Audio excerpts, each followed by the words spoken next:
اصله. سلام بچه ها، امیدوارم پر انرژی عالی باشین، وقتتون بخیر باشه. ممنون که روز تعطیلتون رو اختصاص دادین به اهدافتون، به شرکت در این کلاس. من مهرزاد شکوریان هستم، مدرس و مؤلف شیمی کنکور و المپیاد. در خدمت شما هستیم برای کلاس آمادگی تیزهوشان 1402. خوبی بچه‌ها؟ اوضاع احوال خوبه؟ درس خوب پیش میره؟ آقا ما همین اول یه قاعده‌ای بدیم. حالا خیلی از بچه‌ها نیومدن، بعد در جریان قرار میگیرن. ما یه عدد مخصوص داریم، خیلی از بچه‌ها میدونن. هر وقت سر کلاس دیدم انرژی‌ها افتاده، دیدم که حس حالتون خوب نیست، ازتون میخوام یه عدد بفرستیم. میدونین اون عدد چیه یا نه؟ -2. ایشالله در ادامه داستان متوجه میشین منظور من از این کاری که میکنم، از این عددی که بهتون میگم چیه. خب بچه شما چند تا کلاس رو گذروندین، چند تا از درس ها رو با اساتیدش آشنا شدید، با استاد سهرابی فر، با دکتر سهرابی فر، با دکتر شیر محمدی، با مهندس محمدی عزیز و سایر دوستان کلاس رو برگزار کردیم. ما استراتژی و هدفمون برای این دوره این بود که اولا بچه نگاه کنید یک جو رقابتی شدید بین بچه هایی که خوندن، مطالعه کردن، کار کردن، تلاش کردن یا حتی دغدغه دارن خوب هم تلاش نکردن ایجاد بشه. بس اول از همه خواهش دارم تو گروه های رقابتیتون، این بچه‌ای که الان سر کلاس آنلاینن، حتما حضور داشته باشید. یعنی تو گروه اکتیو باشین، به همدیگه کمک کنید. خیلی از بچه‌ها از شهرهای متفاوتن، یعنی اینکه مثلا اگر تو به یکی از دوستات کمک کنی هیچ اتفاق بدی نمیفته، خودت هم یک بار درس برات مرور میشه یا اصلا ممکنه دید تو اشتباه بوده باشه و یه بحثی شروع میشه و خیلی بهتون کمک میکنه این بحث. من حرفو زیاد نمیکنم بچه‌ها، استراتژی کلی کارم رو میگم. قبلش یه سری الکی حرف میخوام بزنم، حرفایی میخوام بزنم که شاید به دردتون بخوره، شاید 1% بهتون کمک بکنه برای ادامه مسیرتون. بچه من از سال 92 تا سال 1400 در دبیرستان استعدادهای درخشان استان گیلان کار میکردم به عنوان مدرس المپیاد و مدرس درس شیمی و همین الانم با خیلی از بچهای تیزهوشان دارم کار میکنم، دارم باشون حالا برای کنکور، برای پایه داریم با هم تلاش میکنیم که به اون هدفی که میخوان برسن. من این نکته خیلی مهمی رو بهتون بگم بچه، الان این کلاسی که ما داخلش هستیم کی ارزش پیدا میکنه، کی مهم میشه؟ زمانی که شما دوستای عزیزم، گل دخترا و آقا پسرای عزیز در کنار هم باشیم، اکتیو باشیم، تلاش بکنیم و شما هستین که به این کلاس معنی میدین. دقیقاً داستان مدارس استعداد درخشان یا سمپاد هم همینه. من تک و توک تو گروه ها میچرخم، میبینم حرفاتونو. اینو میخوام بهتون بگم بچه، شما اگر از همین الان با هدف و با فکر بتونید یک برنامه ریزی بکنید، نه برنامه ریزی کمالگرا، سعی کنید تلاشتون رو بکنید، اون حد اکثر تلاشتون رو انجام بدید. از الان تا زمان کنکورتون، تا زمانی که میرید دانشگاه، تا زمانی که سر کار مشغول میشید، بچه ها مهم نیست در کدوم جایگاه باشین، مهم اینه که شما تمام تلاشتون رو انجام بدین. توی مدرسه استعداد درخشان که میری، قبلش بچه‌هایی که خب ورود نکردن این شما توی دوره اول فکر میکنن چه خبره، مثلا تو مدرسه که بریم دیگه الان قطعا ما کنکور قبولیم، قطعا مثلا به ما خیلی با سطح بالا درس میدن. اصلا اینطور نیست. فضای بچه‌های تیزهوشانه که اون مدرسه رو کرده مدرسه استعدادهای درخشان، کرده مدارس سمپاد. بس از الان ذهنیتتون این باشه، چه قبول بشید که برای همتون آرزو میکنم به هدفتون برسین، چه خدایی نکرده 0.1% توی این مسیری که دارید میرید اتفاقی افتاد، فشاری بهتون اومد، فشار روانی، فشار حالا علمی یا حالا یه اتفاقایی میفته برای هر کسی دیگه، قبول هم نشدید، میگم خدایی نکرده 0.1% چیزی رو از دست نمیدید. بچه‌ها نمونه بارزش بکنم الان آقای سهرابی فر سر کلاس من باشه، آقای سهرابی فر سر کلاس من باشه.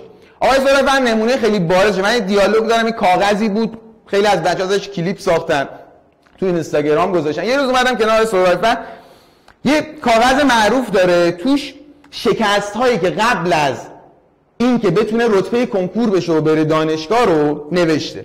دو تا شکست مهمش در زندگی الان اینجا هست دیگه، قطعا صحبت منو میشنوه. دو تا شکست مهمش در زندگی قبول نشدن توی آزمون‌های تیزهوشان بوده و بعدش با تلاش، با به خودش اومدن رسید به هدفش. من حس میکنم که اگر شما از من یادگاری داشته باشین، یه سری بچه‌ها نوشتن که استاد صحبت نکن بیا درس بده، من حس میکنم که این صحبت ها خیلی یادگاری بهتریه تا گفتن در مورد یک استو، دو استو، نمیدونم پروتون چیه، نوترون چیه، حلال چیه، حل شونده چیه. اینا خیلی میتونه ارزشمندتر باشه. من دنبال دانش آموز ارزشمندم، دنبال دانش آموزی هم که هدف رو پیدا کنه، بی هدف به سمت قبولی چیزی تلاش نکنه، چون مهم اینه که ذهنیتت تغییر کنه، مهم اینه که اینجا اتفاقی بیفته، نه اینکه من 4 تا نکته بگم، 4 تا تست حل کنم تا هم بری بگی که وای چقدر کلاس خوبی بود، چقدر کلاس باحالی بود، فلانی چقدر خوبه و از این حرفا.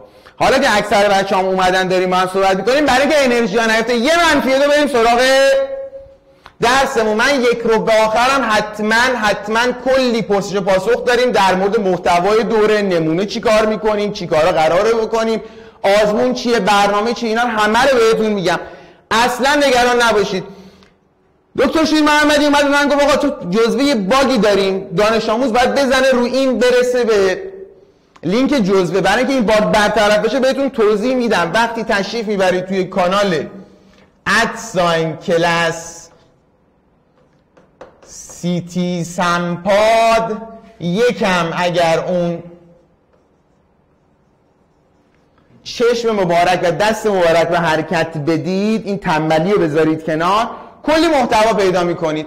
هم محتوای سال پیش، هم محتوای شب امتحان، هم کتاب، هم برنامه، همه چی پیدا میکنید.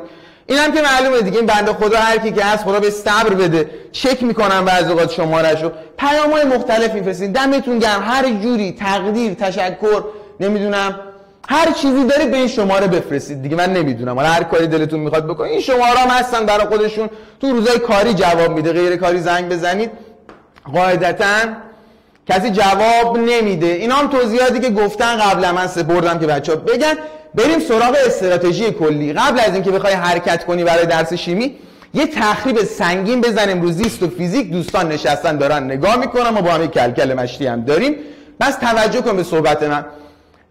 آقا زیست فصلای زیاده، فیزیک فرمولای زیاده، بعضی اوقات هم چغر میشه. بری تو پاسخنامه نمیدونم سمپادیوم و نمیدونم اورانیوم و اینا هم بگردی، میبینی بعضی از سوالای فیزیک و علامت سوال گذاشته برای جوابش. یعنی بعضی اوقات سوال فیزیک حتی ممکنه اشتباه بیاد. نمیگم نزن، بزن، ولی درسی که میتونه اتفاقا تو علوم با مینیمم مطالعه بهت بیشترین بازدهی رو بده، به شرط این که اونجوری که من میگم مطالعه کنی. درس شیمی آقا 3 یا 4 تا تست از 10 تا تست علومت قطعاً برای شیمی خواهد بود. از این 3-4 تا تست من بهت قول میدم اگر خوب بشینی 2 جلسه من رو نگاه بکنی و اون چیزهایی که من میگم، کارهایی که من میگم انجام بدی، قطعاً 2 تست رو میتونی بزنی. میریم با هم کلی سوال حل میکنیم، چون اگه دقت کنی از ابتدا ضرب آهنگ کلاس من خیلی بالا خواهد بود. بچه‌ها قطعاً متوجه این موضوع میشن. این ضرب آهنگ بالای کلاس موقع حل تست یک نموده میاد پایین‌تر که تو بعضی از تست‌ها با هم کار کنیم. بچه‌ها حواسو جمع کنید، قلم هم سابقه نداره که نیفته. حواسا رو جمع کنید. اتفاقا توی شیمی فصل اول پایه 8متون، همون جایی که در مورد کلوید و سوسپانسیون و همگن و ناهمگن و در مورد نمیدونم اجزای حل شونده و حلال و اینها صحبت میکنه، خیلی خوب سوال داره.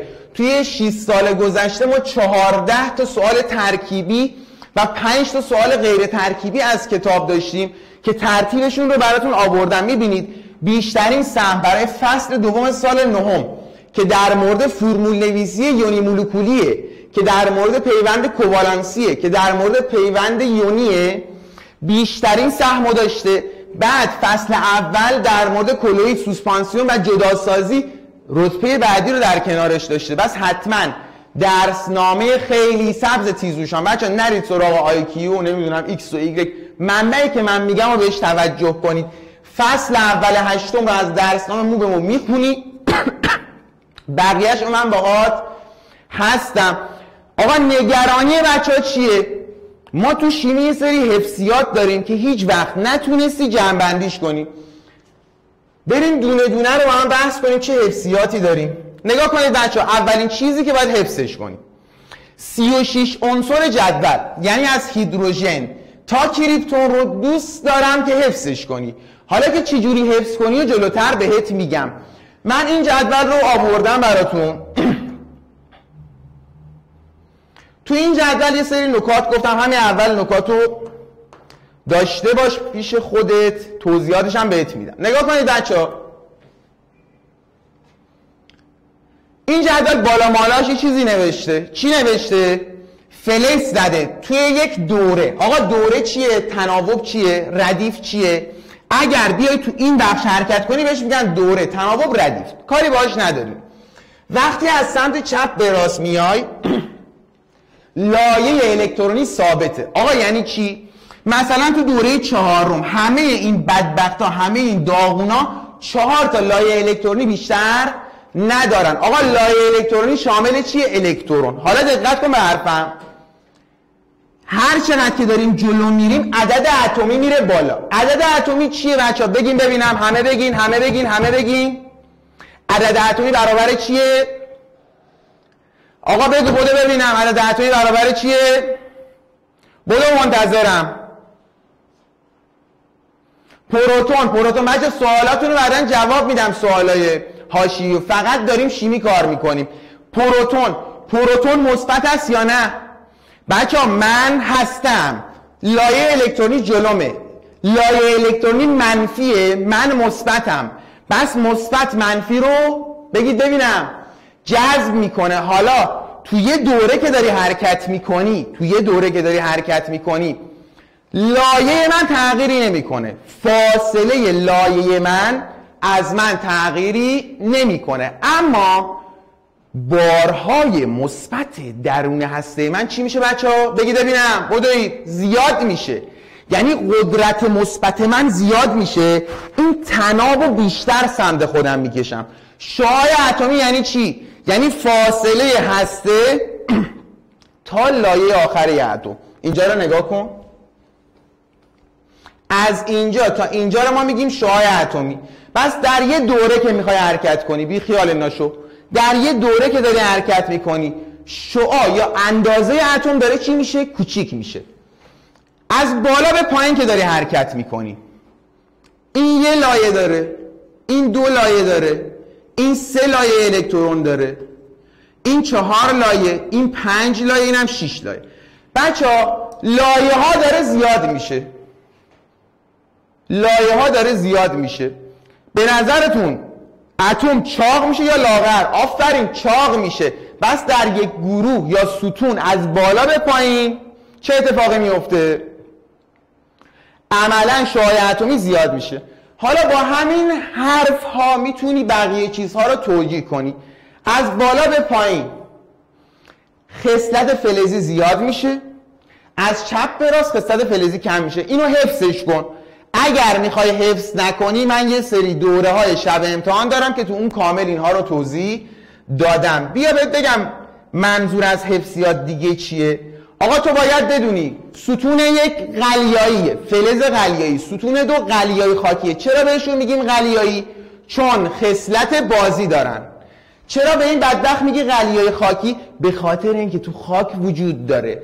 میای گروه 17، شما توی دوره اول بهش میگین گروه 7، ستون 7، چون کتاب دوره اول این وسطا رو حذف کرده. اصطلاحاً بهش میگیم گروه 7 اصلی یا 17 فرعی. فعلا حواستو پرتین نکن. بیا اینجا ما به اینا میگیم هالوژن ها، اسمشون هالوژنه، فلور، کلور، بروم، یود. اینا آقا گازهای نادره. گازهای نادر یه ویژگی دارن. نادر 7 تا دختر داره. نادر بگید ببینم چند تا دختر داره؟ نادر چند تا دختر داره؟ نادر چند تا دختر داره؟ 7 تا. کسی به دخترهای نادر نزدیک بشه نادر چی میشه؟ بوده ببینم ناراحت میشه. بس اینا سینگل به گور میمونن، واکنش پذیریشون یا صفر، بعدن در دوره دوم میخونی بعضیاشون ناچیزه. بهشون میگن گازهای نجیب نادر یا گازهای کمیاب. بقیه چیزاشو خودتون میبینید میخونید، بحثی روش نداریم. آقا یه مسخره بازی چندین سال مد شده. من این جدول رو از توی اینترنت برداشتم، زیادم اعتقاد ندارم.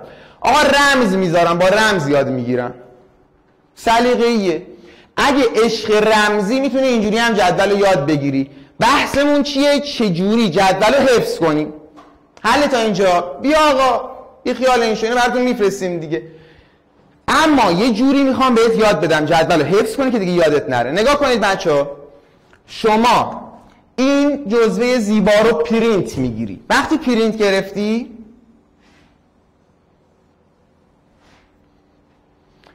مینویسی 1 2 3 همینجوری تا 36 میری.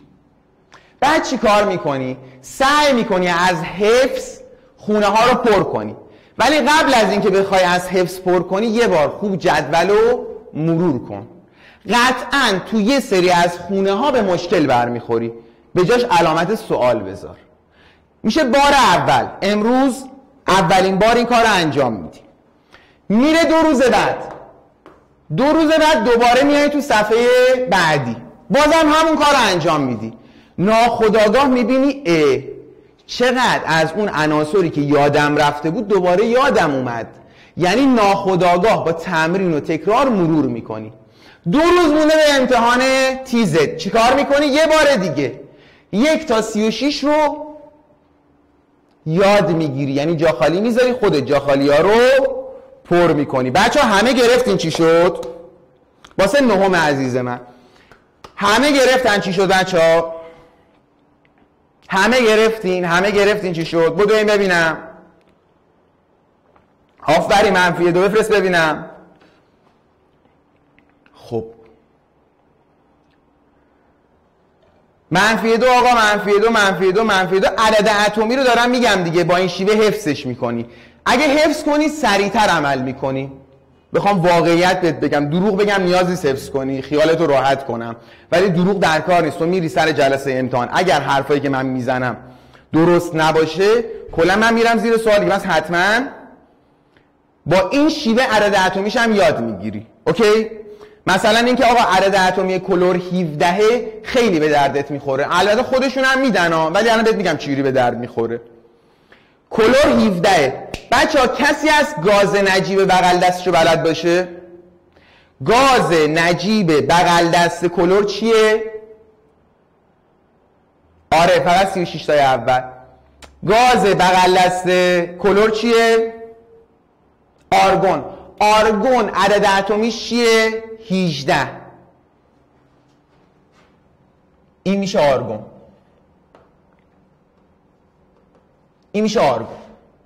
حالا یه سوال دارم.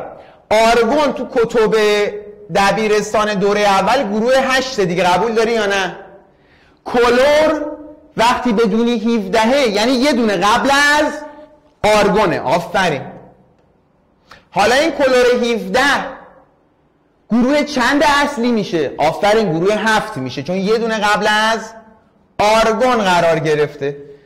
نمیخوام سنگین کنم براتون، ولی این جمله رو داشته باشین. همه دوست دارن یا به پشت گاز نجیب برسن یا از روبرو باش برخورد کنن. چجوریه داستان؟ یعنی میخوان حرکت کنن، یا بیان اینجا قرار بگیرن برسن به این دقیقاً بیان تو این خونه، یا میخوان الکترون بدن برسن به این. حالا دقت کن، توجه کن حرفمو. الان کلور ما چند تا الکترون به نظرتون بگیره میرسه به آرگون؟ یه دونه. حتی بار آنیون هم با حفظ بودن جدول به سادگی میتونی بلد باشی. جلوتر بهت یاد میدم. بچه اینا حرفای اضافی حفظیات. بریم بعدی چیزی که باید حفظش کنی بچه، باید حفظش کنی چیه؟ به من بگید.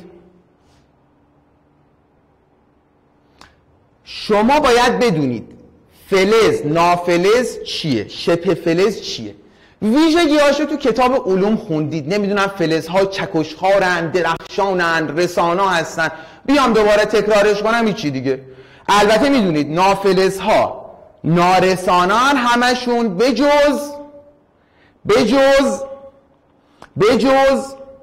نافلزها نارسانا هستن به جز بودو ببینم کربن یا گرافیت. مغز مداد رساناست. بعداً ایشالله میخونید در دوره دوم که یک رسانه الکترونیه، کاری نداریم بهش. من یه راهکار دارم، میگم آقا تو نافلزا رو یاد بگیر، شبه فلزا رو یاد بگیر، هر چی باقیمون میشه فلز. مثلا پی بی فلز یا نافلز یا شبه فلز. نگاه میکنی آقا اینجا پی بی که نداریم، اینجا هم پی بی نداریم، بس قطعا پی بی فلزه. آقا چرا این تکنیک رو ما میدی؟ میگی شما نافلز رو حفظ باش، شبه فلز رو حفظ باش، بقیه میشن فلز. چون بیشتر عناصر جدول فلزه، بخوای یاد بگیری دهنت سرویس میشه، بی خیال. بس اینجوری یاد بگیر. حالا تو نافلزات ما ترتیب واکنش پذیری داریم، بعداً توضیح میدم. برمیگردم توی یه نمونه سوال مجبوریم برگردیم. این پایینی ها چی هن؟ یه سری فلزات تابلو یا معروف که واکنش پذیریش رو براتون اینجا آوردم. یه سری توضیح هم دادم براتون که مثلا از اینجا تا اینجا با اسید واکنش میدن، از اینجا تا اینجا مثلا با اسید واکنش نمیده، که حالا کاری به این موضوع نداریم بچه ها زیاد، فقط در همین حد حفظیاتش رو بلد باشین. راحت کردم شما رو، حفظیات رو براتون آوردم که حفظ کنید، نگید سخته. به خدا همین حفظیات رو اگر یکم با تکنیکی که من بهتون میگم پیش برید خیلی براتون راحت میشه. بچه‌ها یه سری یون داریم که الان بهتون توضیح میدم داستانش از چه قراره. اینا یونهای گروه 1، اینها یونهای گروه 2، اینها واسطن به غیر از آلومینیوم و گالیوم که گروه 13 یا گروه 3 اصلی هن. اینا گروه 17 هن، اینا گروه 16 هن، اینا گروه 15. شما اینجوری خوندید گروه 7 اصلی، ستون 6 اصلی، ستون 5 اصلی. حتی روش فهمیدن اینها رو هم بهتون میگم، فقط میخوام اول کار باهاتون قطع و پی کنم که آقا اینا رو باید حفظش کنیم. حل جلوتر میرسیم در موردش توضیح میدیم، باید صبر کنیم. اونایی برندن که صبر کنن. خیلی رک بگم، یعنی اصل داستان مونده. اگه عجله داری دیگه من عجله‌ای نمیتونم کاری بکنم، باید آروم آروم هم پیش بریم، یکم صبر و حوصله‌تو بیشتر کنی، همراه من باشی.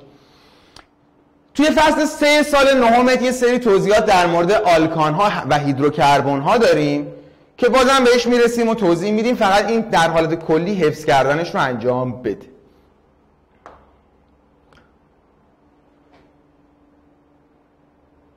خب رسیدیم به اولین مبحثمون.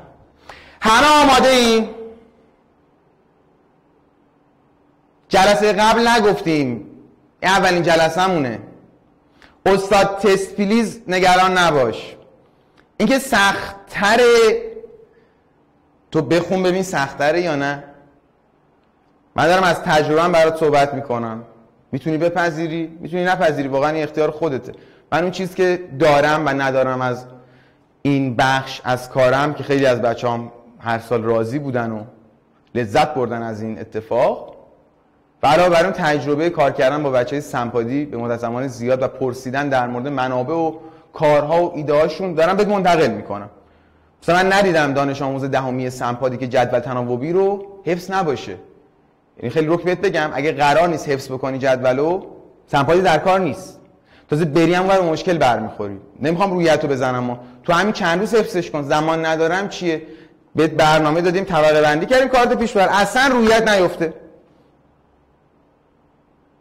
خب بچه‌ها حالا که انرژی ها بالاه، بریم سراغ اولین بحث. نگاه کنید بچه‌ها، یه سری توضیحات کلی داریم. پروتون میدونیم مثبت بارش، الکترون منفی، نوترون خنثیه. یه نکته رو که شاید ندونید، نمیگم هم که مثلا همتون بلد نیستید، خیلیاتون قوی این کار کردید. جرم نوترون از جرم پروتون بیشتره و جرم پروتون و نوترون خیلی از جرم الکترون بیشتره. در این حد از این جدول اطلاع داشته باشید. بعد میرسیم به چی بچه‌ها؟ بعد میرسیم به نماد یه اتم. نماد یه اتم. بیا اینجا همراه من باش. آقا نماد این اتم رو نگاه کن. اولا بچه ها حواستون باشه اتمی که میخوام بنویسن حرف اول بزرگ، حرف دوم کوچک. اینی که این پایین نوشته عدد اتمیه، سریع همتون میدونیم بگذریم. این عدد جرمیه. عدد اتمی جایگاه عنصر در جدول رو مشخص میکنه، تعداد پروتون رو نشون میده. اما عدد جرمی جمع نوترون به علاوه پروتونه. گفتیم نوترون ذره خنثی برای جلوگیری از فروپاشی اتم درون هسته اتم قرار گرفته. این چیه بچه‌ها؟ M مثبت منفی. این بار یونه. آقا فرض کن یکی انتخاب کنم که اسم داره، یکی که اسم داره امیر حسین 7831. امیر حسین جان نگاه کن، توجه کن. الان من 20 تا الکترون دارم. فرض کن 2 تا الکترونمو از دست بدم. الکترون، خود الکترون مثبت یا منفیه؟ خود الکترون مثبت یا منفیه؟ همه میدونن منفیه. وقتی من 2 تا الکترون از دست بدم فقدان، کمبود 2 تا الکترون حس میکنم. 2 تا الکترونم نیست، یعنی من 2 تا بار منفیمو دادم رفته. بس الان خودم چی میشم؟ چند بار مثبت یا منفی؟ نه دیگه، نه اشتباه داری میکنی، اشتباه داری میگیری. ما داریم الکترونا رو میدیم بره، الکترونا منفی هن. وقتی من منفیمو بدم بره خودم چی میشم؟ چی برام باقی میمونه؟ مثبت. وقتی 2 تا الکترون از دست بدم میشم مثبت 2. آقا الکترون از دست دادن ویژگی کیاست؟ فلزا. پس الکترون از دست دادن ویژگی فلزاست. فلزا دوست دارن الکترون از دست بدن. حالا بیا اینجا، یکی 16 تا الکترون داره، میگه داداش داری 2 تا الکترون بدی به من. اونم میگه کاری نداره که، بیا این 2 تا الکترون واسه تو. این بنده خدا 2 تا الکترون منفی رو جذب میکنه. وقتی الکترون جذب میکنه الکترون هاش چی میشن؟ بگید ببینم. بیشتر میشن، یعنی اضافه بار منفی خواهد داشت. و این اضافه بار منفی یعنی اون اتم تبدیل شده به یک یون منفی. بچه ها ما به یون مثبت که فقدان الکترون داره میگیم کاتیون. به یون منفی که اضافه الکترون داره میگیم آنیون. ما میدونیم توی کاتیون پروتون بیشتر از الکترونه، توی آنیون پروتون کمتر از الکترونه.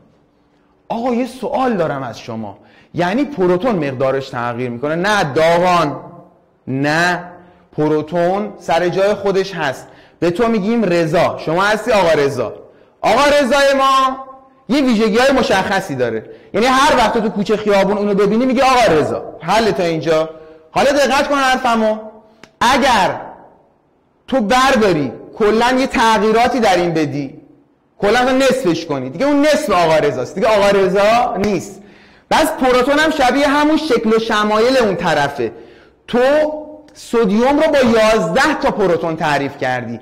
اگه بگی 10 تا پروتون دیگه اسمش سدیم نیست، میشه نئون. پس پروتون هیچ وقت برای اتم تغییری نمیکنه. چیزایی که تغییر میکنن الکترون و نوترون. حالا برای اینکه یه مقدار دانش شما عزیزان رو بسنجیم، اینا رو که بلدین دیگه. عدد جرمی میگم بلدین به خاطر اینکه تو کلاس قبلی دیدم خیلی خفن بودیم، مثلا یه سری سوالات یا مباحثی که مطرح میشد و جواب میدادیم.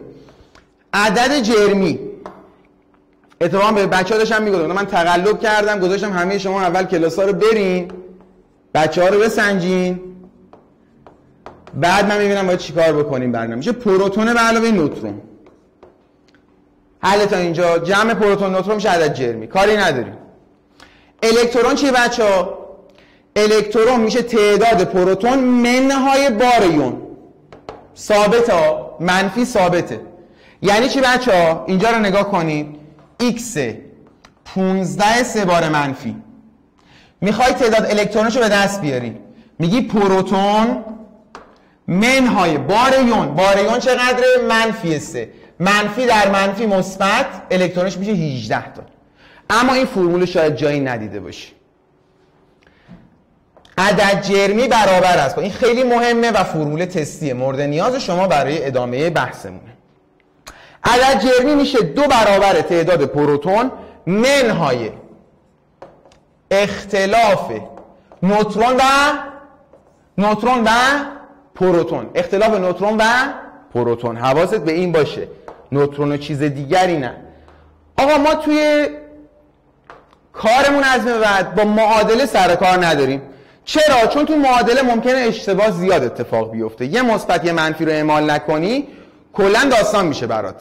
یه مثبت یه منفی رو اشتباه بذاری یا معادلت رو بعد حساب کتاب کنی برات داستان میشه.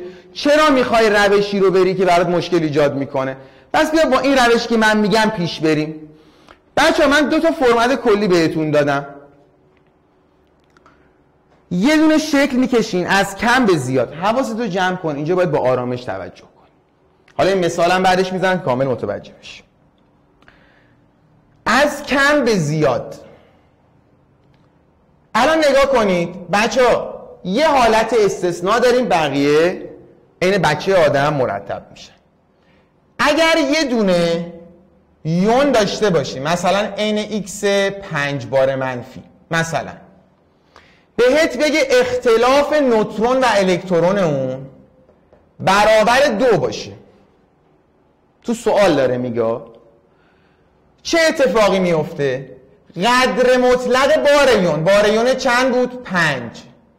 قدر مطلق بار یونت از اختلاف نوترون و الکترون چی میشه؟ بیشتر میشه. تنها در این حالته که الکترون از همه اینها تعدادشون بیشتر میشه. ولی اینو یادت باشه، نوترون همیشه از پروتون بیشتره الا یه جا. کجای اون؟ توی هیدروژن 1 1. توی هیدروژن 1 1 تعداد نوترون برابر 0.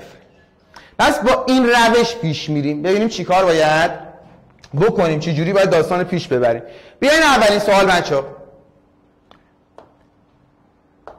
میگه اگر تفاوت شماره الکترون با شماره نوترون ها، چی گفت؟ گفت الکترون و نوترون در یک یون تک اتمی، آیا ایشون اون حالت استثنای ما بود؟ برگردیم یه بار.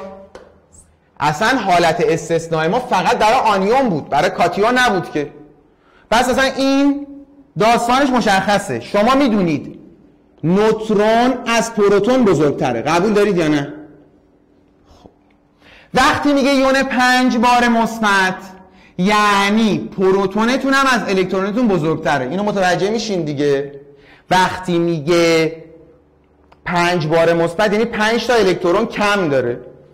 پس الکترونتون هم از پروتونتون کوچیک‌تره. بچه‌ها میگه اختلاف بین الکترون و نوترون چقدره؟ 16.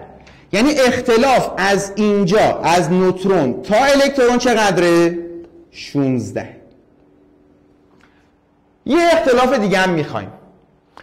بچه‌ها وقتی میگه 5 بار مثبت یعنی اختلاف بین پروتون و الکترون چقدره؟ 5 واحده دیگه. یعنی از اینجا تا اینجا هم چقدره؟ 5 واحده. یکی به من میگه این تیکه چقدر میشه از اینجا تا اینجا؟ یعنی اختلاف نوترون و پروتون چقدر میشه؟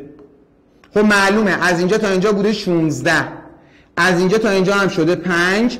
پس اختلاف اینها میشه 16 منهای 5 میشه 11. یه شکل هندسیه دیگه، مستطیل. این زل 16، این تیکش 5، بس ادامش میشه 11. آقا حالا سوال حل نکردیم که، خیلی راهکار ساده است. توجه کن. مگه من الان بهت فرمول ندادم؟ نگفتم عدد جرمی میشود 2 برابر عدد اتمی؟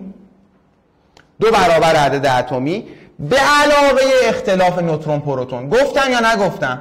توی همین صفحه قبل که گفتم حواسو جمع کنید به خاطر همین بود. بچه‌ها عدد جرمیتون چقدره؟ 193. 2 تا پروتون رو ندارید. اختلاف نوترون پروتونتون چقدره؟ 11. 2 تا ضد شما میشه 193 منهای 11 تقسیم بر 2 معادله حل کردن و همه ماشاءالله دیگه فولید دیگه، من اصلا چیزی در موردش نمیگم. 182 بر روی 2 چقدر میشه بچه‌ها؟ 91. تو ممکنه با 100 تا معادله و نمیدونم داستان و اینا بری خودتو درگیر کنی.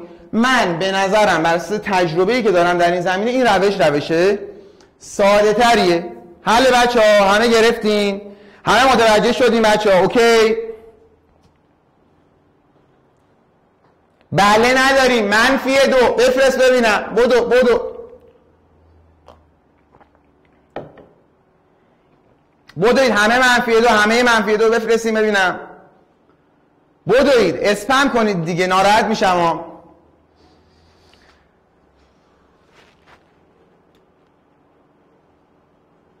بفرستید ببینم. خب دوستان عزیز، بریم یه سوال دیگه از این حل کنیم که متوجه بشین داستان از چه قراره. میگه اگر تفاوت تعداد نوترون و الکترون در این یون برابر 2 باشد، عدد اتمی X کدام است؟ بچه نگاه کنید، من بهتون یه قاعده و این نکته گفتم همیشه نوترون از پروتون بیشتره، پروتون هم از الکترون بیشتره. فقط یک استثناء وجود داشت که جای این میومد بالا. یادتونه کجا بود اون؟ زمانی که قدر مطلق بار آنیون از اختلاف نوترون و الکترون چی میشد؟ بزرگتر میشد. الان نگاه کن، بار آنیون چنده؟ -5. بس قدر مطلقش میشه 5. تفاوت نوترون الکترون رو چند داده توی سوال؟ داده 2. پس اینجا من باید شکل نوترون پروتون الکترونم رو اینجوری بکشم. این میشه الکترون، این میشه نوترون، این میشه پروتون. آقا هدف چی از این کار؟ هدفم اینه که بیام اختلاف بین نوترون و پروتون رو پیدا کنم. هدف دارم، الکی یه سری چیزا رو نمی نویسم. چرا میخوام این کارو کنم؟ بیا اینجا، میخوام از این فرمول استفاده کنم. از این فرمول میخوام استفاده بکنم. مهمه این فرمول. گرفتی چی شد؟ بس قرارمون اینه از این فرمول استفاده کنیم، چون تنها فرمول سریعی که به جواب تو رو میرسونه. گفتم معادله درجه 2 درجه 1 نمیدونم دستگاه پسگاه اینا همه داستان میشه برات تهش. آقا بیایم الان بنویسیم.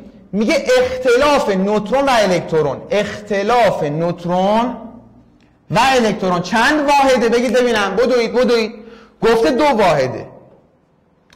یه اختلاف دیگه هم داری که تو نمیبینی.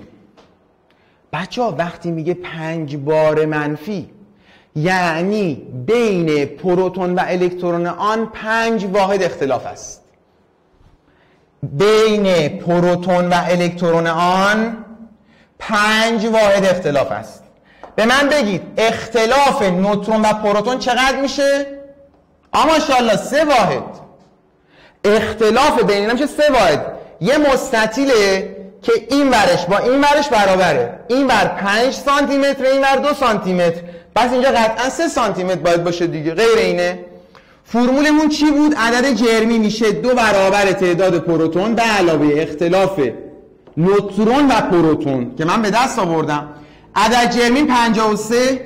2 برابر عدد اتمی رو ندارم. اختلاف نوترون پروتون هم میشه 3. 2 ضد من میشه چقدر؟ 50. ضد من میشه چقدر؟ 25. عنصری که باش روبرویم منگنزه. از ما چی رو خواسته بود؟ عدد اتمی. پیدا کردم، رفت به کارش. کسایی که گرفتم برای دومین بار -2 رو بفرستم ببینم. بدوید ببینم. بفرستید ببینم. بدو. خب تا اینجا لذت بردین، عشق کردین، استفاده کردین. خب پیام بازرگانی نریم این وسط ها. آقا ما یه گروهی داریم، در اون گروه خیلی چیزای مهمی میگیم. من میبینم آنالیز میکنم، بچه‌ها به هم میپرن، با هم دیگه دعوا میگیرن، سوال همو جواب میدن. آیه یأس میخونن، بعدش روحیه میدن به هم دیگه، نمیدونم درصد رو رد و بدل میکنن، کل میکنن. خلاصه یه گروهی هست دوره هم جمعیم دیگه. این گروه اسمش چیه؟ ادساین شیمی کلاس سیتی. توی گروه های دیگت هم اگه بری و تو گروه شیمی هم اگر بیای، توی پیام های پین شده آیدی بقیه گروه های رفع اشکال هم گفته شده. من تا حد امکان ببینم احترام همدیگه رو حفظ میکنید، اکتیو هستین، قول میدم هم سوال بیشتر بفرستم، هم رفع اشکال کنم، هم یه مقدار بحث انگیزشی با هم اونجا بیشتر داشته باشیم. اوکی تا اینجا؟ پس این هم شد از گروه رفع اشکال کانال تلگرام. نرید الان سریع جوین بشید، من میبینم دوباره میام.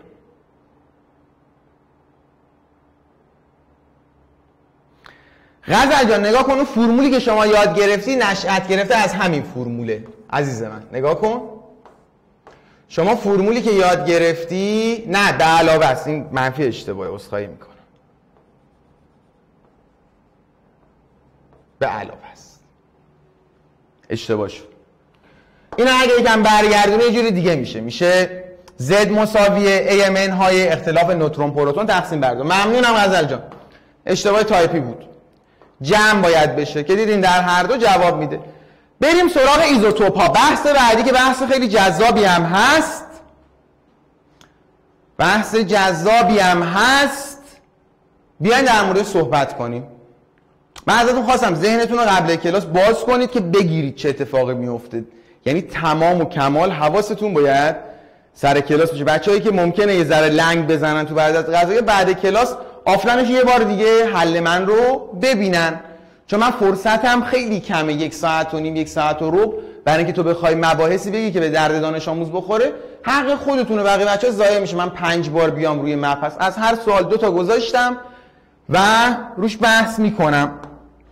ممنونم که به این نکات توجه میکنید، دمتون گرم. خب نگاه کنید بچه‌ها، ایزوتوپ چیه؟ ایزوتوپ یا هم مکان. فرض کن شما یک منیزیم 1224 داری، این عنصر اصلی در جدول تناوبی.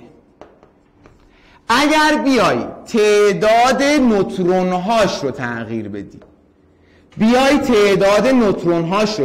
بدی، چه اتفاقی میفته؟ بگید ببینم. ما به اینا میگیم ایزوتوپ های منیزیم. خود اینو نمیگیم ایزوتوپ منیزیم، به اینها میگیم ایزوتوپ های منیزیم. ایزوتوپ ها بچه‌ها جرماشون متفاوته. وقتی جرماشون متفاوته، خواص فیزیکیشون متفاوته. آقا یعنی چی خواص فیزیکیشون؟ خواص فیزیکی وابسته به جرم، چگالیشون، جرمشون، حجمشون با هم متفاوتن. اوکی، اما خواص شیمیاییشون با هم یکی. آقا خواص شیمیایی چیه؟ خواص شیمیایی خواصیه که مربوط میشه به الکترون. شیمیایی شنیدی میگیم الکترون. حل تا اینجا بچه‌ها؟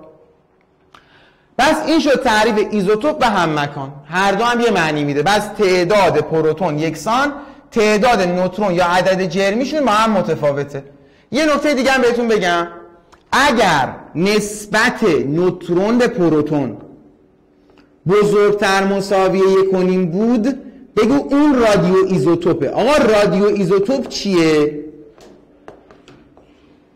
یه سری مواد هستن که پرتو از خودشون ساطع میکنن، به اینا میگیم رادیو ایزوتوپ. عین اورانیوم، نمیدونم عین تریتریوم، تی 3.1 یا همون هیدروژن 3.1 یا دوتریوم، هیدروژن 2.1، اینا همه نمونه های از پرتوزها هستن. مثلا نگاه کن، شما بخوای اینجا بررسی کنی H3.1 2 تا نوترون داره، یه دونه پروتون، نسبت نوترون پروتونش میشه بزرگتر مساویه 1.5. حالا بیاین اینجا میگه عنصری در خانه 40. خانه 40 یعنی پروتونش برابر 40.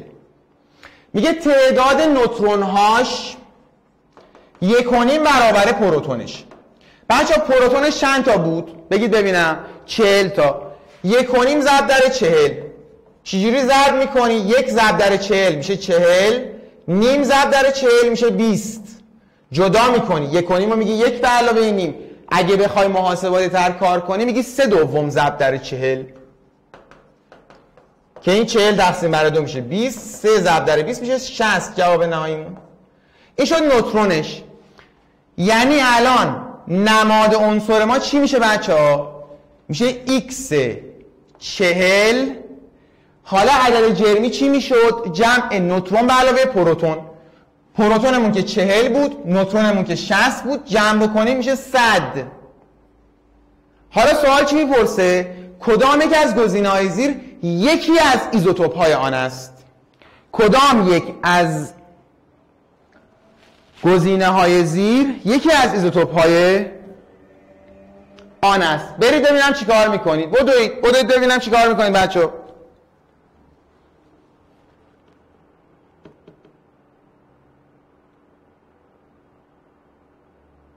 گزینه بدید ببینم، گزینه بدید ببینم، گزینه بدید ببینم. آفرین. بس توضیحات رو دارین خوب گوش میدین، دمتون گرم. خودش نمیشه ایزوتوپ، باید دنبال گونه‌ای بگردیم. خودش که خودشه. میگه تو یکی از ایزوتوپ هاش رو بگو. ایزوتوپ چه ویژگی داشت؟ عدد اتمی یکسان اما عدد جرمی متفاوت. عدد اتمی یکسان، عدد جرمی هم یکسان. غلطه. اصلا عدد اتمیش غلطه. این چی میگه؟ این هم عدد اتمیش غلطه. تنها گزینه باقی مونده اینه که عدد اتمیش یکسانه با این، عدد جرمیش متفاوته. آقا عشق کردی بزن منفی 2 رو ببینم. بدو ببینم. بدو دیره.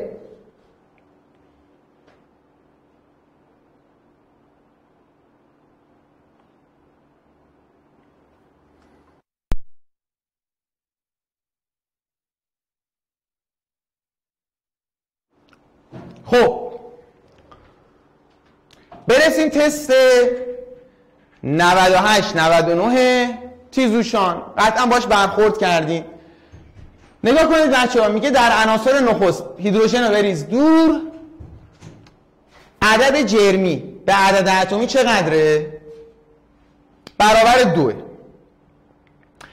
ولی وقتی میریم جلوتر یه اتفاق باحال میفته. میگه روند تغییر میکنه. تو بگو روند پروتون، تعداد پروتون به نوترون چجوریه توی عناصر با عدد اتمی بیشتر؟ سوال آنچنان پیچیده ای نیست. میخوام بگم ببین چقدر از سوالات تیزوشان به همین راحتی حل میشه. آقا نقطه چین رو نگاه کن. نقطه چین همین نسبت 2 که بهت داده. میگه نقطه چین خط z مساوی n، یعنی جاییه که نوترون و پروتون با هم برابرن. خب اوایل جدول اگر نگاه کنی نوترون پروتون با هم برابره، یعنی تو دقیقا رو خط نقطه چین میتونی حرکت کنی. یعنی نمودار اصلیت، نمودار مشکیت رو نقطه چینه. دقیقا این بنده خدا رو نقطه چین نیست، این بنده خدا رو نقطه چین نیست. حالا بریم سراغ ادامه داستان. من یه راهکار بهتون میدم، زیاد پیچیده‌اش نمی‌کنم براتون. بیا اینجا هم یه خط بکش. فرض کنین نقطه 20 تا نوترون داری. نگاه کن الان تو این نقطه ای بود که اینجا اگه بری بالا اینجا رو ضرب در بزنی، اینجا نقطه ای بود که نوترون و پروتون برابر بود دیگه. قبول داری یا نه؟ یعنی اگر این نمودار مشکی پایینت میومد یکم بالاتر قرار میگرفت، زمانی که نوترونت برابر 20 میشد پروتونت هم برابر 20 میشد. آقا نوترون 20 از کجا آوردی؟ دل بخوای خودم بود. تو میتونی بگی نوترون 40. ولی نگاه کن الان اون نقطه ای که ما اومدیم محور Z رو قطع کردیم، محور Y رو اصطلاحاً یا همون پروتون ها رو قطع کردیم، کمی کمتر از 20. مثلا میتونی بگی 17. این یه واقعیته. هر چقدر که میری جلوتر توی جدول تعداد، دقت کن، هر چقدر جلوتر که میری تو جدول تعداد پروتون هات نسبت به نوترون ها چی میشه؟ کم میشه. ما گفتیم دیگه نوترون های ما از پروتون های ما یا بزرگترن یا نهایتا مساویان. پس نمودار درست نمودار 4. حالا چرا نمودار 1 غلطه؟ نگاه کن، فرض کن اینجا 20 تا نوترون داری، رو این نقطه خود سوال میگه نقطه چین جاییه که Z برابر N، یعنی اگر اون نقطه چین بود نمودار اصلیت اینجا باید 20 تا پروتون میداشتی، ولی الان در واقعیت نقطه‌ای که محور ایگرگ یا همون تعداد پروتون ها رو قطع کرده کمی بالاتر از 20، مثلا بهش بگو 22، بگو 25، بگو 28، مهم نیست، هر چی که باشه توی این نمودار پروتون من از نوترون من بیشتر شده. غلطه. با یه نکته تو باید بدونی پروتونت یا مساوی نوترونته یا کوچیکتر از نوترونته، که تنها گزینه‌ای که این رو برای ما توجیه میکنه گزینه 4 خواهد بود. بچه‌ها حل روال آقا همه اوکی؟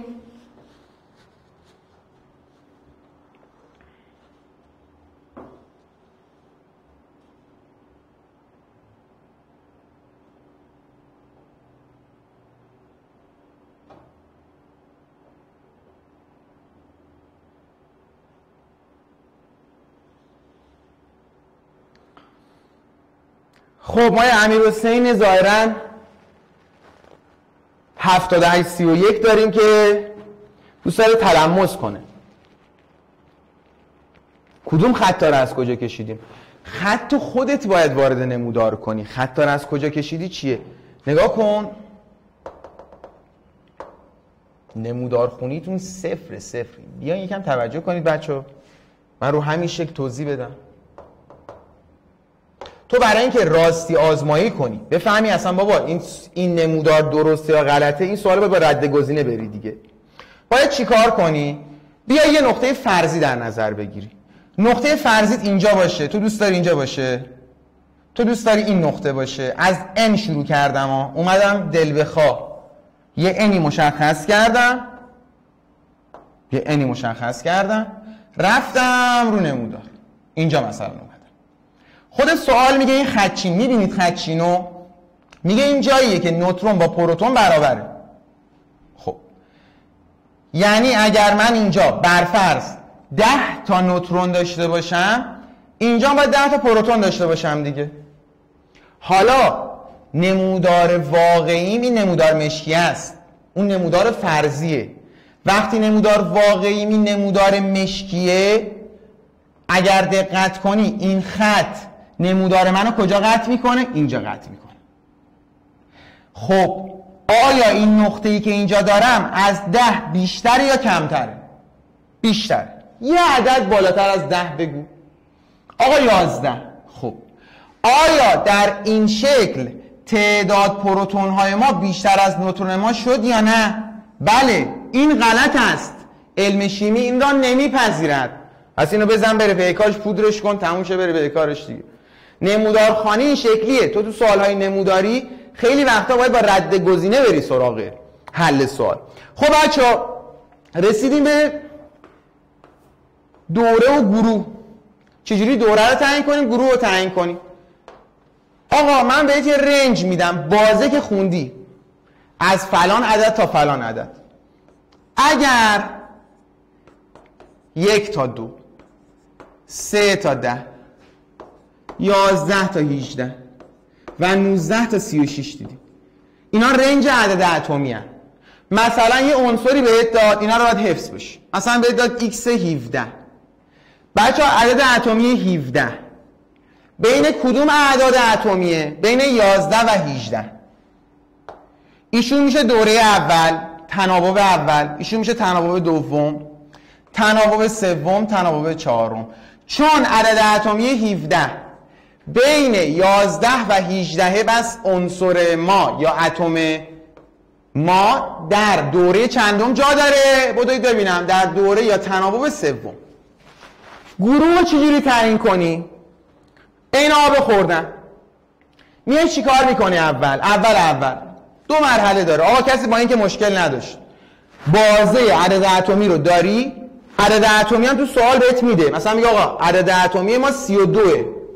خب میگی 32 شکوریان گفته بود 1 تا 2، 3 تا 10، 11 تا 18، 19 تا 36. خب 19 تا 36 دقیقاً 32 بین 19 تا 36 بس میشه تناوب چهارم، دوره چهارم. تازه این نکته دیگه هم میتونی از این بفهمی، وقتی عنصری در تناوب چهارمه 4 لایه الکترونی هم خواهد داشت. بچه‌ها حل تا اینجا. خب بیاین ادامه بحثمون.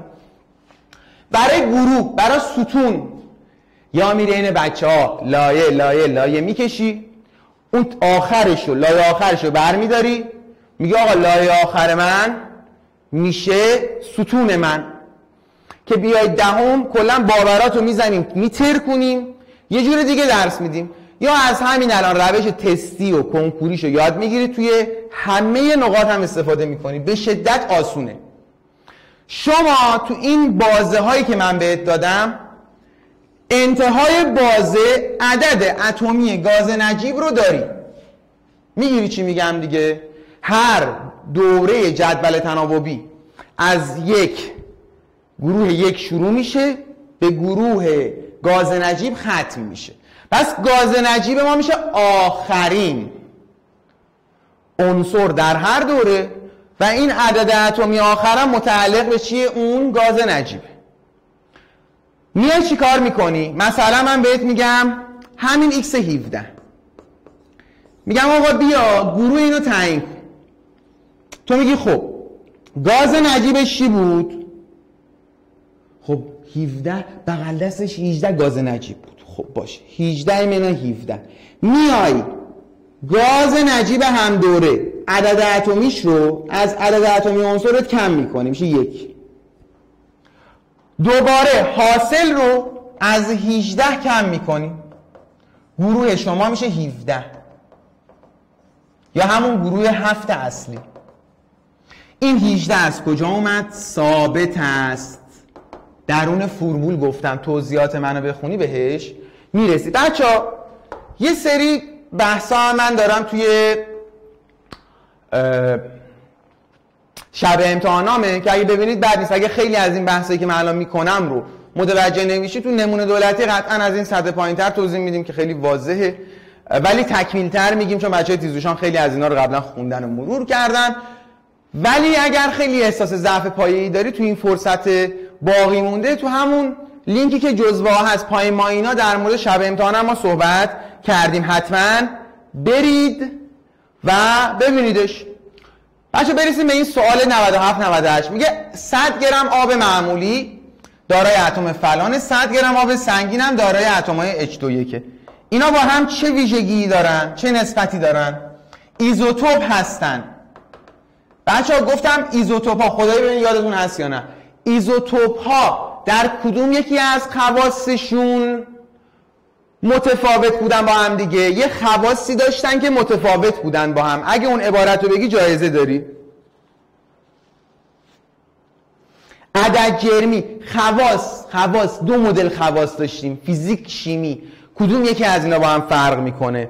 خواص فیزیکی وابسته به جرم، عین حجم، عین چگالی، ایناشون با هم متفاوت میتونه باشه.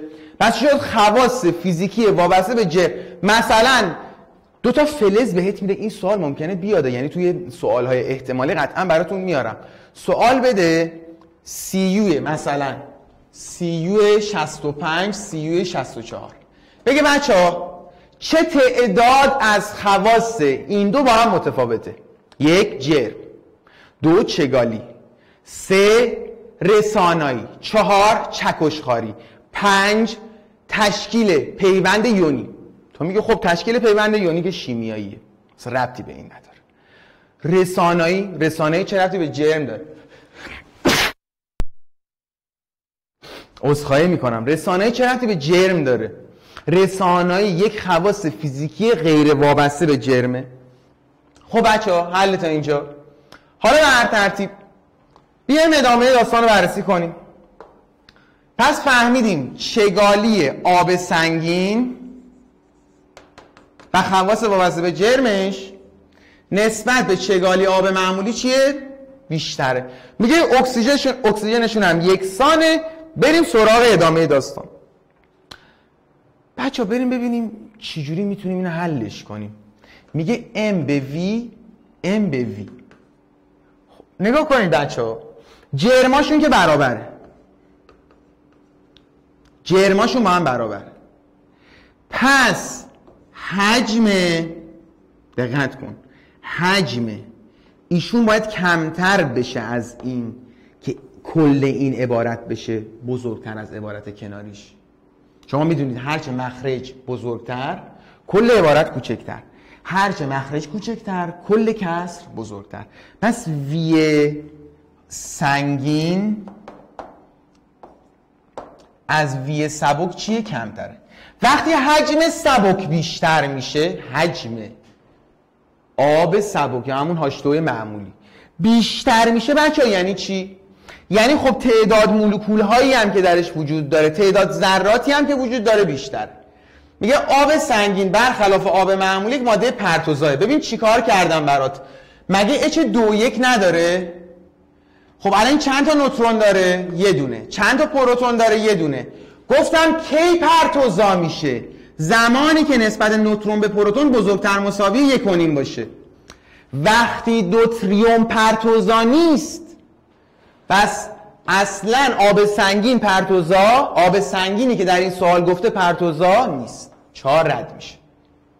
میگه تعداد مولکولای نمونه آب معمولی و سنگین برابره، اینم کلا رد میشه. 2 تا گزینه میمونه. در هر مولکول آب سنگین تعداد پروتون بیشتری از مولکول آب معمولی وجود دارد. آخه پروتون چه ربطی داره به ایزوتوپ؟ تعداد اتم‌های اکسیژن در نمونه آب معمولی بیشتر از نمونه آب سنگینه. اینو میتونی بگیری درست الان اینجا. چی شده بچه‌ها؟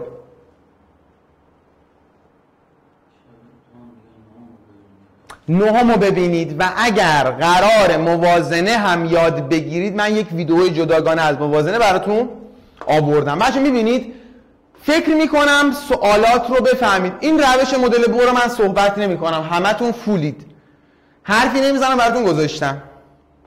یه جدولم کتاب درسی داره که میگه مثلا لایه آخر این 1، لایه آخر این 1، لایه آخر این 1، 2 نمیدونم، همه اینا اوکی، یعنی یه جا باگ داده کتاب درسی. بچه‌ها نگاه کنید، تو یه دونه ستون که حرکت میکنی، همه اتم ها لایه تعداد الکترون در لایه آخر برابری دارن، 4 تا به استثناء گروه 18. گروه 18 همه اتم های یا عنصر های موجود 8 تا الکترون دارن تو لایه آخرشون، اما هلیوم 2 تا داره. این هم این نکته‌ای که براتون به یادگار بمونه.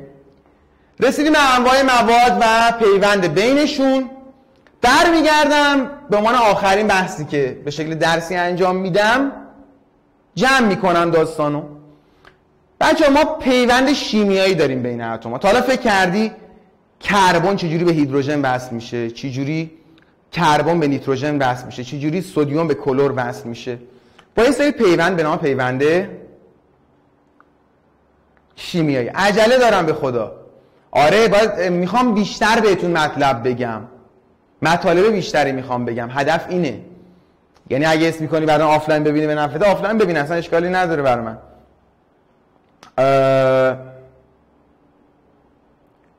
میشه از این خیلی آرومتر گفت. یعنی اگه همه موافقن تو گروه بیایم با هم صحبت کنیم، سوال کمتری میشه حل کرد. یعنی من چیزی، نظر خودتونه، شما باید یکی رو انتخاب کنید دیگه. نمیشه که هم این بری رو بخوای همون بری. یه عالم اسلاید، یه عالم مطلب نادانسته دارید شما تو شیمی. حقیقت رو بگم خیلی از معلمای علوم، شما که حتی مدرسه غیر انتفاعی که شیمی جداگانه بود، اصلا شیمی نمیدونن چی رو باید درس بدن. راحتتون کنم، هم توی دهم بیشترین مشکلم همینه. اینقدر دیتای غلط دادن به دانش آموز، اینقدر دیتای غلط دادن، من نمیتونم چجوری هندلش کنم. یعنی نرفته یه بار دهمو نخونده. خیلی از همکارا عالی درس میدن، خیلی هم این مورد بوده. مثلا آقا من شکوریان شیمی خوندم، مثلا من برای علوم درس بدم، فیزیک درس بدم، قطعا نمیتونم دیگه، از پسش بر نمیام. به خاطر همین نادانسته هاتون خیلی زیاده. من اول کلاس هم گفتم ضرب آهنگه تنده. حالا بیایم تو گروه هم که گفتم شیمی مثلا تو گروهای دیگه‌تون برین از شیمی کلاسیتی بیاین تو گروه نظرسنجی میذارم در موردش بحث میکنیم. حالا جلسه بعد که احتمالاً یکم طولانی تر هم باشه چیکار بکنیم. و یه چیز دیگه، اکتیو بودنتون به نظر من بازم سر کلاسا کمه. خیلی انتظار داشتم به دوستاتون معرفی کنید این داستانو بدونن، در جریان باشن، حسود بازی در نیارین که براتون بتونم استعداد تحلیلی هم بذارم کلاسشو، یعنی هماهنگ کنم برای برگزاری استعداد تحلیلی با یک دبیر به شدت خوب. و برای درس عربی نمونه دولتی یک سورپرایز به شدت ویژه داشتم که فعلا ناامیدم حقیقتا، یعنی بخوام وارد مذاکره بشم برای این دو تا درس، به خاطر اینکه لاک پشتی بچه‌ها میان سر کلاس. مثلا من میام میبینم آنلاین سر کلاس همین 150 نفر تهش سر کلاس باشن، انتظارم بیشتره. حالا میگم بیاین تو گروه با هم صحبت میکنیم، بعد کلاس با هم دعوا میکنیم ببینیم که کی برنده میشه. من استدلالای خاص خودمو دارم، دیدین دیگه کلاسای منو توی آپارات، فکر کنم اکثرتون دیده باشین توی آپارات. کلاسایی هست که خیلی هم سرعت پایین داره، یعنی اصلا لاک پشتی میریم جلو، شمرده میریم، ولی شما تیزهوشین، تیزهوش. شما برای کاری خودتون رو انتخاب کردین که به نظرم یه سری پیش زمینه دارین دیگه، ولی سعی میکنم بیشترین مطالب رو بهتون بگم. خدا شاید تنها هدفم همینه، ولی میشه آرومترم گفت، میشه شمرده ترم گفت. یه دموی شمرده هم براتون انتهای کلاس میرم که داشته باشین و استفاده بکنین. عزیزان دل من، ما گفتیم بین اتم ها، مثلا بین سدیم یعنی Na و کلور، ما یک پیوند شیمیایی داریم. پیوند شیمیایی بس بین اتم ها برقرار میشه. یا مثلا توی CO2 بین کربن و اکسیژن یک پیوندی داریم به نام پیوند بین اتم ها، پیوند شیمیایی. جنس این رو میخوایم مورد بررسی قرار بدیم. حالا جنس این چی باشه در مورد صحبت میکنیم. میگیم آقا اگر از کاتیون و آنیون ساخته شده باشه اون سیستم، ما بهش میگیم پیوند بینشون یونیه. ساده تر میکنم ولی اشتباهه، تو دهم بعداً به مشکل میخوری، خودم برات اصلاحش میکنم یا حالا بعداً اصلاح میشه براتون. نگاه کنید بچه‌ها، اگر یک فلز به علاوه یک نافلز بشه، ما میگیم ترکیبمون یونیه، یعنی پیوند شیمیایی ما از نوع پیوند یونیه. حل تا اینجا. پس اگر شما دیدید، یادتونه اول کلاس گفتم باید فلزات رو بلد باشید، دیدین MgCl2. آقا منیزیم چیه؟ فلزه. چرا؟ چون نافلز و شبه فلز نیست، چون خواص فلزی داره. ما به این میگیم یک ترکیب یونی، پیوند بین منیزیم و کلور از نوع یونیه. آقا پیوند یونی یعنی کی؟ پیوندی که الکترون مبادله شده. حالا این الکترون مبادله شده رو چجوری به دست بیاریم؟ بهتون در ادامه میگم. بعد بریم سراغ ترکیب‌های کووالانسی یا پیوندهای اشتراکی. آقا پیوند اشتراکی چیه؟ یا ترکیب مولکولی چیه؟ یا پیوند کووالانسی چیه؟ به همه اینا رو بهش میگن وقتی دو یا چند نافلز کنار هم قرار میگیرن. مثلا فرض کن Cl2O7 SO3 نمیدونم CH4. بچه نگاه کنید، هر دو نافلزن دیگه. اینا با پیوندی به نام پیوند کووالانسی یا با الکترون های اشتراکی به هم دیگه وصل میشن. اصطلاحاً به بچه همیشه میگم بچه نافلزا زورشون به هم دیگه نمیرسه. آقا یعنی چی زورشون به هم دیگه نمیرسه؟ یعنی چی زورشون به هم دیگه نمیرسه؟ یعنی هیچ کی نمیتونه از این که الکترون بگیره. مهندس کمک میده من، ببخشید میای یه لحظه یه صبر کن توضیح میدم. آقا نگاه کن، آقای مهندس صالحی دوست عزیز و گرامی، زحمت همه کارهایی که برای شما آماده شده رو کشیدن. یه قلب بفرستین واسه آقای صالحی ببینم، یه قلب بفرستین ببینم. بدوید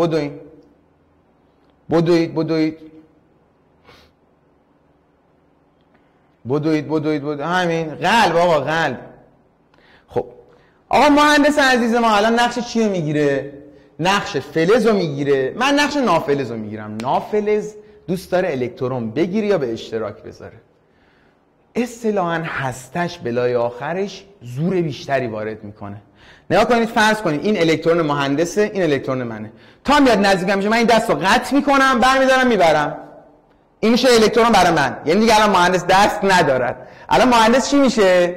مهندس فقدان الکترون حس میکنه، میشه کاتیون مثبت. من الان یه الکترون اضافه دارم، میشم منفی. یه بار دیگه اینجوری میشه. مهندس میشه کربن، من میشم هیدروژن. خب توی اسلاید اول گفتم کربن از هیدروژن زورش در گرفتن الکترون بیشتره. مهندس جان شما الان قاعدتا این الکترون بین من و شما مشترک، خب ولی شما بیشتر سمت خودت بکش. نگاه کن الکترون منو نکند ولی بیشتر سمت خودش نگه داشت. به این پیوند میگن پیوند کوالانسی بازن. حالا من کربن، ایشون هم کربن، خیلی دوستانه الکترونامون این وسط نگه داشتیم. من همچین مثال میزنم، دم شما گرم.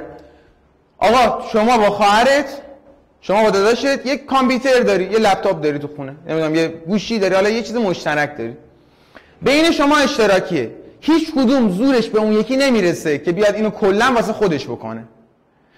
چیکار میکنه؟ یا میاین متناسب تقسیم میکنید این چیز اشتراکی رو، اوکی، یا میاین چیکار میکنید؟ یا مثلا 5 ساعت پیشه شماست، 10 ساعت پیشه خواهرتون اون چیز اشتراکی یا برادرتونه مثلا، چون خواهرها زورشون بیشتره، معمولا به خاطر همین دارم این مثالو میزنم. اشتراکیه، ولی اگر یکی دیگه خیلی زورش زیاد باشه، کلا لپتاپ و نمیدونم گوشی و کامپیوتر، میگه برای منه، حق نداری نزدیک بشی. این شد مثال از پیوند یونی و کوالانسی. گرفتیم یا نه؟ برو ببینم. آفرین، دو نوع قطبی ناقطبی هم داره. درود بر شما. قطبی منظورش چیه؟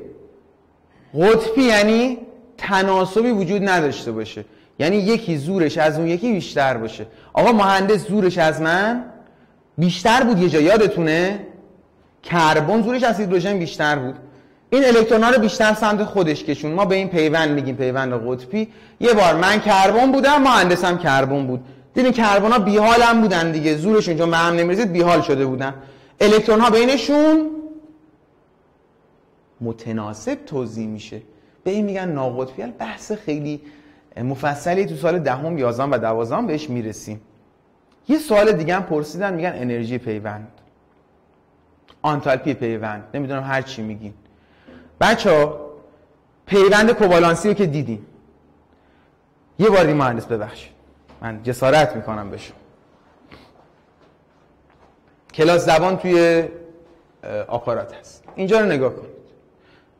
آقا الان یه آدم خیلی از اینایی میاد اینجا، میخواد اینو بشکنه، میخواد این پیوند بین ما رو بشکنه. یعنی یه آدم بیشعور نفهم تمایل داره این پیوند شکسته بشه که نمیتونه. حالا اوکی، کاری نداریم به این.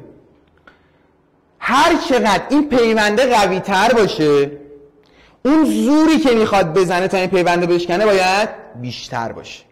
به مقدار انرژی لازم جهت شکستنه یه دونه از این پیوندها میگیم آنتالپی پیوند یا انرژی پیوند. دم شما گرم. حالا چه ویژگی‌هایی داره، چه شرایطی داره؟ من به خاطر همین توصیه کردم برید علوم خیلی سبز رو بخونید، ببینید، خیلی بهتون کمک میکنه. توضیحات قشنگی داده توش در مورد همین موضوع. و دهنتون سرویس، نگاه کن آشغالید دیگه اینا. آروم. کی گفت؟ محمد. میگه الکترون. این سوالا رو نگه دار واسه آخر کلاس. بریم ببندیم بره پی کارش. جامد فلزی داداش، سدیم، آهن. الان آهن چجوری کنار هم قرار گرفته اتماش با پیوند فلزی؟ نه به من ربط داره نه به شما. تا برید 12ام فصل 3 انتهای فصل، نظریه دریای الکترون، اونجا پوستتون رسما کنده است. ایشالله دور هم باشیم بهتون بخندیم. فعلا الان خوشخوشانه. حل تا اینجا. اینم از این. حالا ما یه بدبختی داریم. خب باشه، این کاتیون آنیون رو چی کارش کنیم؟ بچه‌ها تا جلسه بعد که پارت علمی ما دوباره شروع میشه یاد بگیرید گروه 1 یعنی لیتیوم، سدیم، پتاسیم، روبیدیوم دوست دارن یه الکترون از دست بدن یه بار مثبت. گروه 2 منیزیم، کلسیم، استرانسیم، باریوم 2 تا الکترون از دست میدن 2 بار مثبت.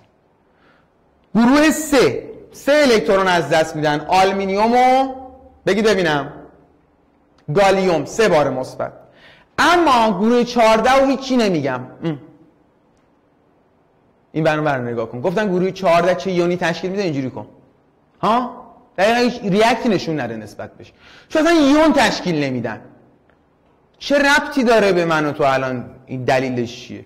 دلیلش خیلی طولانی، بگم کلا وقتتون میگیرم. آقا بریم سراغ اونوریا. گروه 15 3 تا میخواد برسه به 8 تایی، 3 تا الکترون میگیره، میشه 3 بار منفی. گروه 16 عناصرش 2 بار منفی و گروه 17 هم 1 بار منفی. پس سعی کن حفظیات تا جلسه آینده حفظ بفرمایید. رسیدیم به این سوال‌های زیبا و فرمول نویسی که این فرمول نویسی هم من حالا فیلمشو دارم تو گروهتون براتون میفرستم. یه بار دیگه هم گروه براتون مشخص بکنم. شیمی کلاس درست دارم می‌نویسم دیگه. این از این حرفا، اینم از این. خیلی ممنون از شما. آقا این یک اصطلاحه، شوخی میکنم، جنبه شوخی داشته باشین. آلومینیوم ظرفیت 3 با خنده وقتی دارم میگم شوخیه دیگه. گل دختر، گل پسر، عزیز من، بعد بیا اگه ناراحت شدی تلگرام ازت عذرخواهی میکنم دیگه.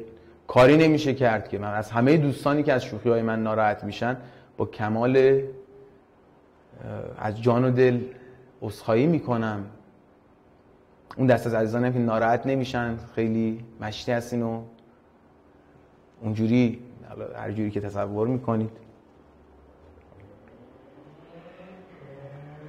ماشاءالله محمد عشقی هستی ها.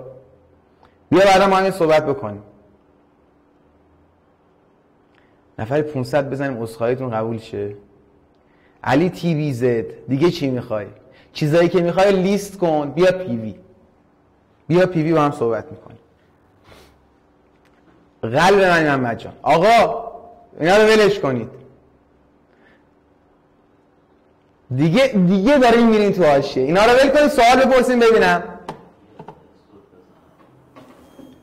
آره دیگه، بنابر عادت همیشگی مهندس استوب میزنه که این تیکه آخر بچه‌ای که آنلاین نیستن یکم اذیت بشن، یکم مقیدتر باشن. فعلا بچه‌ای که آفلاین بعدا میبینن واقعا دوستتون دارم. آنلاین نبودید سرتون کلا رفت. اون تیکه آخر معلومه چی می‌خوایم بگیم خدا میدونه. فقط همینجوری ما براتون بمونه، یکم لذت ببرید. ایده پلید و شیطانی یک رو به آخر به شکل آنلاین فقط برگزار میشه بر عهده خود من بوده و خیلی هم خوشحالم از این قضیه. خیلی هم لذت دارم میبرم، انتقام دارم میگیرم از دوستانی که آفلاین شرکت میکنن و دوستان آفلاین. خدا نگهدار. بریم سراغ سوال بچه.